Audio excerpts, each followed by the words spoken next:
Yeah, when I talk about a vital mistake that a lot of people make, and that is focusing and recomposing, depending on the lens, depending on the depth of field, at roughly 15-20 feet away or less, but that also depends on the depth of field and what lens it is you're using. Now, I've been using a Focus and Recompose most of my life, and I have to always think, what am I shooting? Am I shooting like a 35 millimeter f1.4 or a 50 millimeter f1.4 or 1.8 or f2? What is the issue? Also depends on the curvature of the front element and also the distance of the focal plane. Now, if I were to take, for example, this is being someone's head and they're 8 feet away, and I'm actually focused on their head, but I don't like the composition in the frame, and I actually recompose down here. What has actually happened? Okay, let's think about what actually happens in focus and recompose issues. And this is also the premise for a lot of people think that a lens is back focusing. Okay, I'm actually focused center on a person's eye, for example, then I drop down to change my composition. Okay, now I'm actually focused behind the person's head. So if I don't raise back up again to where I was, but if I actually drop down to where I recomposed and then come back up, do you see the difference that I have here?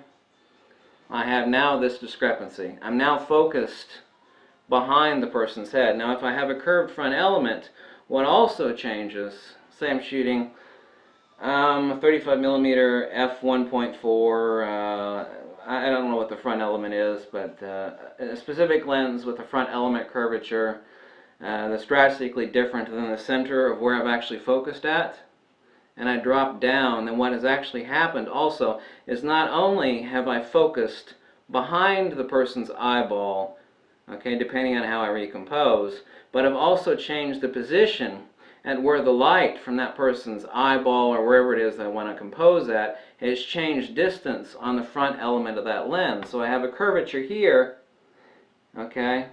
Not only have I changed distance here, but I've changed another distance up here, thereby increasing it. So I've actually changed from the center of the lens to where I recompose here, so I have further distance here on the front curvature of the lens, but that depends on what lens it is you're shooting. So if I come to here, I'm focused on the eye or the face, I drop down, now I'm actually focused, this is where I want the proper composition of the shot. If I come up, you'll notice this is where a lot of people think, well, the lens is back focusing.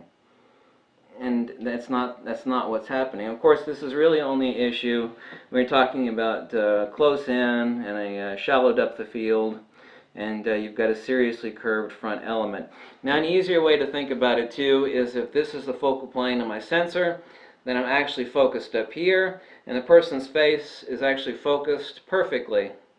As I focus on the person's eye or their nose or wherever I want the composition, as I drop down for recompose, focus and recompose, this is what has happened. The focus is shifted from the focal plane of the sensor to back here, okay? Here, and the focal plane isn't changing. The only thing I've done is recompose. Focus, recompose, focus, recompose. So, I've gone from here to here. You see what's going on? And then I have the secondary aspect of the curved front element. So if I have a curved front element here, and I recompose, not only have I actually changed the point of interception on the focal plane of the sensor, but I've also changed the position of where the intercepting light falls on the curvature of the front element. And also not only just the front element, but the additional elements behind that. That's something that you actually don't read about online too, is depending on the lens construction, even if you're, say, shooting an f2, the focus and recompose could be drastically out of focus. And say, well, I'm shooting, you know, a bird that's 8 feet away at f2, but I'm shooting a certain lens that has some oddball aspherical elements in it, like 2 or 3 aspherical elements, let's say, for example. And I focused on the bird's face.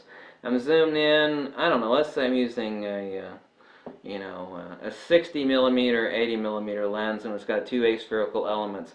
I focus in on that bird's eyes at f2, f1.8. I drop down. What's happened is my point of focus has shifted there, so now I'm actually focused back here behind my point of focus, but additionally so, I've actually changed the interception angle of that bird's eye or face, wherever I intentionally meant to focus on, from the center of that lens where I focused on it to another part of that lens, and that's not only the front lens, but all additional lenses afterwards, and especially if those were aspherical elements, then that can also additionally change how out of focus, sorry I heard something, how out of focus the shot is. So that's something you need to reconsider. Now obviously, whether you got a Nikon or a Fuji, you have, or a Canon, doesn't matter what you have, they all have it. Some are better than others. That when you recompose, you take your shot where you want, and then you recompose. You can actually take your back button dial and change your focus point. Now, if this is certainly not an issue, like I say, 70 to 300 lens, where you focus and recompose off, some bird that's 100 feet away. When you got significant depth of field and you got distance, and it's nothing to worry about when focusing and recomposing, you don't have to shift your autofocus point.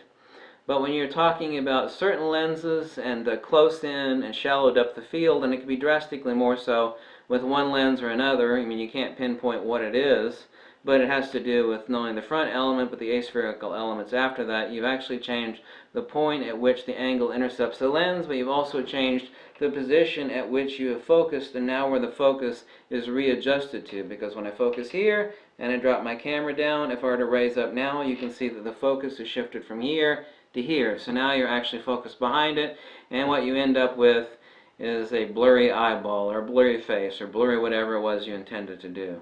Now there is such thing as focus bracketing, that if you don't have the time and you want the shallow depth of field, that some professionals use, they'll stick it on, and they'll stick their camera on continuous high, and they'll actually bob in and out as they're actually taking multiple shots.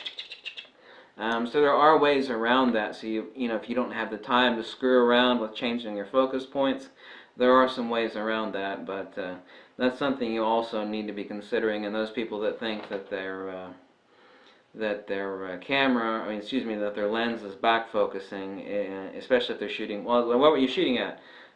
Something at 8 feet away at aperture f1.8. Well, were you focusing and recomposing? Yeah. Well, did you compensate for this? No. What are you talking about? Well, there's the answer. Okay? Something to always think about, because it actually is a serious issue, and there's nothing worse than a pain in the crotch than taking the right picture and finding out that you focused and recomposed, and what it is you meant to focus on is out of focus. Bye.